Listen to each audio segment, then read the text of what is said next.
Apa yang saya perasan ekonomi sekarang kan dah tak stabil. Kalau kita mengharapkan satu sumber income, saya rasa benda tu bukan jalan yang paling selamat.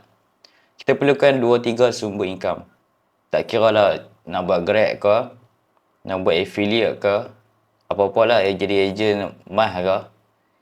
Semua ni antara satu jalan. Zaman sekarang, zaman muda, banyak jalan. Okey, tapi benda ni dia tak akan dibina dalam masa 3 bulan. Kecuali anda terlalu handal, sebulan macam tu dah boleh buat. Tapi kita ni tak ada sumber. Kita orang biasa. Macam mana nak buat? Kita perlukan social media. Social media ni satu tempat yang bagus lah untuk kita promote diri ataupun membina audience. Nak bina ni free je, bukan pakai duit pun. Dia perlukan konsisten, kemahiran ataupun pengalaman kita. Kita jual je pengalaman tu, jualkan apa yang kita telah selesaikan.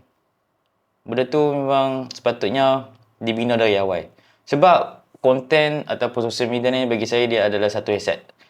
So, untuk yang bekerja, saya sarankan untuk belajar apa yang anda belajar hari ni, anda share dekat LinkedIn.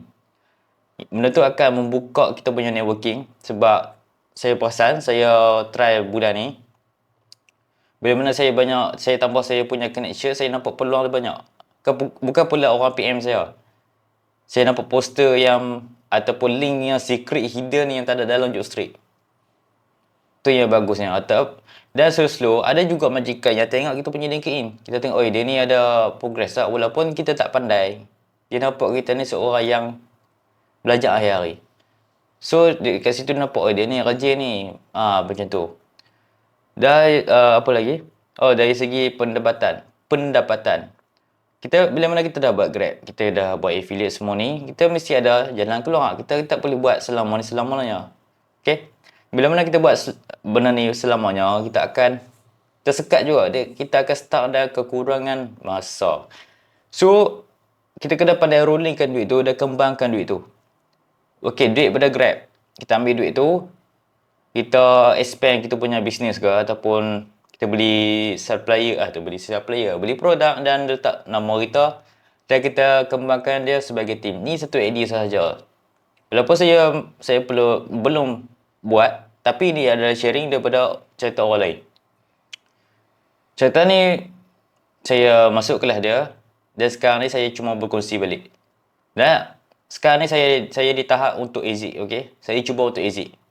Saya perlu ke exit ni, saya perlu dalam setahun juga. Sebab saya tengah mencuba lagi. Sekarang ni saya cuba untuk buka servis editing. Saya dah tak mengharapkan affiliate tu. Affiliate tu, kalau ada tu ada lah. Saya pun tak harapkan affiliate. Saya rasa affiliate bukan selamanya. TikTok ni masih ada owner dia. Okay? Bukan hak kita pun. So, kita perlu ke bisnes yang di mana hak kita. Kita boleh kontrol kita punya audience apa semua.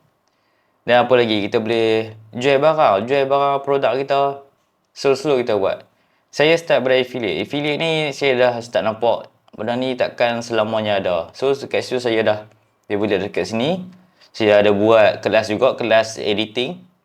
Simple je saya buat.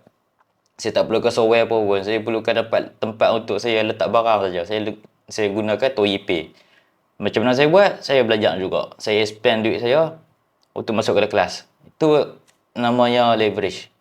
Anda kena pandai leveragekan duit tu dan jadikan dia multiplier. Ilmu yang menggandakan kita punya income. Di mana kita buat kerja sekali, dapat hasil banyak. Anda pun kena buat macam tu. Kerana anda kena spendkan duit tu dengan baik lah. Jangan spend sport rim. Jangan spend benda baju mahal. Benda yang tak sepatutnya. iPhone. Dah beli iPhone, tak pandai nak guna pun. Tak pandai nak maksimum kan. Sebab iPhone video dah cantik, canggih. Kenapa tak boleh nak buat duit dengan tu? Ada yang belajar banyak, tapi tak bertindak, tak berguna juga. Okay? Dia jangan tunggu perfect sangat. Jalan terus. Memang kena jalan terus. Jangan tunggu. Masa tak tunggu. Dan yang mana ni untuk orang yang sesuai juga tau. Untuk orang yang kerja shift. Takkan selamanya nak kerja shift. Benda tu akan efek kesihatan tanpa kita sedar. Walaupun gaji banyak. Bukan gaji banyak, income banyak. Income sikit lah. Dia hilang dia lebih. Dah OT banyak. Dan benda tu akan makan kita punya masa. Masa paling berharga tau. Yang mana ada duit, kalau ada orang jual masa lah, orang akan beli walaupun harga berjuta. Orang akan beli masa tu untuk balik ke masa dia muda dulu. Tu harga masa, okey? Tu dahsyatnya. Kalau kita membuang masa banyak di tempat kerja, sebenarnya benda tu tak salah, ada yang suka. Ni dari segi macam mana kita nak guna masa tu dan kita enjoy. Kita menghargai masa. Guna masa tu sebaiknya. Dan cuba belajar untuk cari jalan keluar. Ini adalah awareness. Kita tak boleh mengharapkan OT sangat pun sebenarnya. OT ada lah. Kan? Kalau tak ada, terapung kita. OT tak ada memang menyebabkan orang tu terapung. Dan kadang-kadang tak ada triple menyebabkan terapung juga. Takkan tu kita mengharapkan income macam tu. Tak boleh. Kita kena membina sesuatu di luar skop kerja tu. Kita kena membina sesuatu. Supaya tanpa mengharapkan orang, kita boleh hidup. Itu yang paling penting. Kita boleh pijak pada kita punya pendapatan, kita boleh bina sendiri.